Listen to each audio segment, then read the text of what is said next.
Rədd olsun fars şovinizmi, Azərlərin təhqirinə son qoyun kimi şüarlar səsləndirib. Bütün Azərbaycanda başlayan aksiya dünən Urmuda çox güclü keçirildi. Keçən axşam Urmu ilə bərabər Mərəndidə, Miyanada, Soyuqbulaqda və Sulduzda və Azərbaycanın başqa şəhərlərində aksiyanın davamı var idi. Aksiyaçılar Urmuda radio-televizyon istansiyasını ələ keçirmək istəyirdilər və bu işi görərkən qanlı toqquşma baş verdi. Çox saylı yaralı vardı və bunların üstünə ixtişaşçı adı qoyularkən işgəncə verilir. Rəsmi Tehranın baxışı bu karikatura görə çox gec oldu və Tehran bunları ixtişaşçı kimi adlandırdı və məhkum etsə də Tehran çox gec bu işi gördü.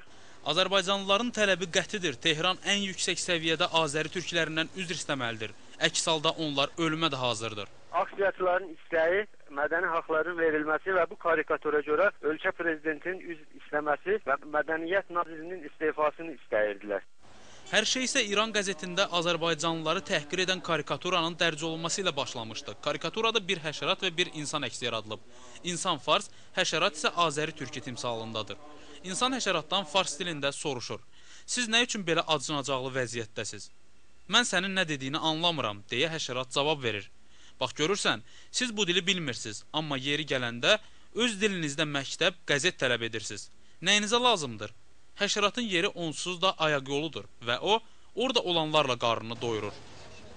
Güney Azərbaycan Milli Oyanış Hərəkatının minlərlə üzvü artıq bir həftəyə yaxındır ki, bu karikaturaya etiraz edir.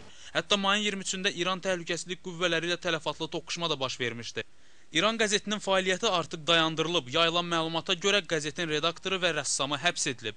Bununla belə etirazlar bir anda olsun səngimək bilmir. İran təlaş içərisindədir. Aldığımız son məlumata görə isə mayın 28-nə geniş vüsətli etiraz aksiyası hazırlanır.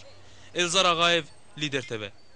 İranda tələbə qızların da etiraz aksiyası keçirdiyi xəbər verilir. Cənubi Azərbaycan tələbə hərəkatının məlumatına görə bu etiraz aksiyaları Tehran, Təbriz və Zəncan universitetlərinin tələbə qızları tərəfindən təşkil olunub.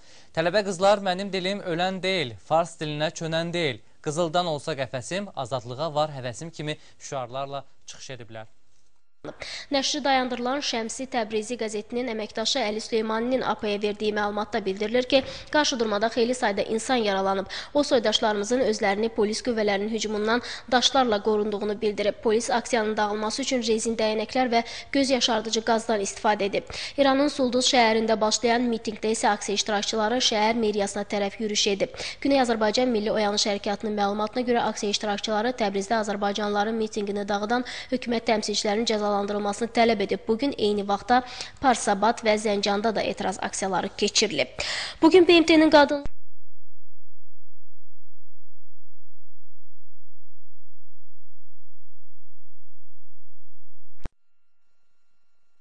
Rədd olsun fars şovinizmi, Azərlərin təhqirinə son qoyun kimi şüarlar səsləndirib. Bütün Azərbaycanda başlayan aksiya dünən Urmuda çox güclü keçirildi. Keçən axşam Urmu ilə bərabər Mərəndidə, Miyanada, Soyuqbulaqda və Sulduzda və Azərbaycanın başqa şəhərlərində aksiyanın davamı var idi. Aksiyaçılar Urmuda radio-televizyon istansiyasını ələ keçirmək istəyirdilər və bu işi görərkən qanlı toqquşma baş verdi. Çox saylı yaralı vardı və bunların üstünə ixtişaşçı adı qoyularkən işgəncə verilir. Rəsmi Tehranın baxışı bu karikatura görə çox gec oldu və Tehran bunları ixtişaşçı kimi adlandırdı və məhkum etsə də Tehran çox gec bu işi gördü. Azərbaycanlıların tələbi qətidir. Tehran ən yüksək səviyyədə Azəri türklərindən üzr istəməlidir. Əks halda onlar ölümə də hazırdır. Aksiyaçıların istəyi mədəni haqların verilməsi və bu karikatura görə ölkə prezidentinin üzr istəməsi və mədəniyyət nazirinin istefasını istəyirdilər. Hər şey isə İran qəzetində Azərbaycanlıları təhqir edən karikaturanın dərc olunması ilə başlamışdı. Karikaturada bir həşərat və bir insan əksi yaradılıb. İnsan fars, həşərat isə Azəri türkü timsalındadır. İnsan həşəratdan fars dilində soruşur. Siz nə üçün belə acınacaqlı vəziyyətdəsiz? Mən sənin nə dediyini anlamıram, deyə həşərat cavab verir. Bax görürsən, siz bu dili bilmirsiniz, amma yeri gələndə öz dilinizdə məktəb, qəzet tələb edirsiniz. Nəyinizə lazımdır? Həşəratın yeri onsuz da ayaq yoludur və o, orada olanlarla qarnını doyurur.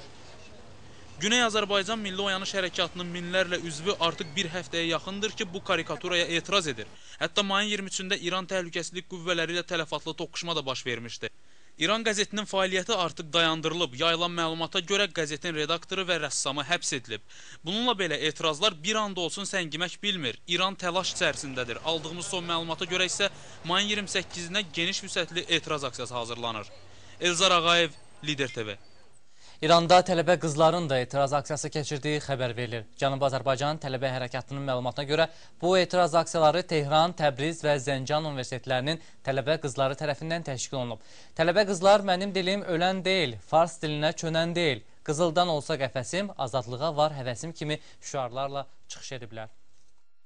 Nəşri dayandırılan Şəmsi Təbrizi qəzetinin əməkdaşı Əli Süleymaninin APA-ya verdiyi məlumatda bildirilir ki, qarşıdurmada xeyli sayda insan yaralanıb. O soydaşlarımızın özlərini polis qüvvələrinin hücumundan daşlarla qorunduğunu bildirib. Polis aksiyanın dağılması üçün rezin dəyənəklər və göz yaşardıcı qazdan istifadə edib. İranın Sulduz şəhərində başlayan mitingdə isə aksiya iştirakçıları şəhər meriyasına tərəf yürüş edib. Güney Azərbaycan Milli Oyanış Hərəkatının məlumatına görə aksiya iştirakçıları Təbrizdə Azərbaycanlıların mitingini dağıdan hökumət təmsilçilərinin cəzalandırılmasını tələb edib. Bugün eyni vaxtda Parsabat və Zəncanda da etiraz aksiyaları keçirilib. Bugün BMT-nin qadın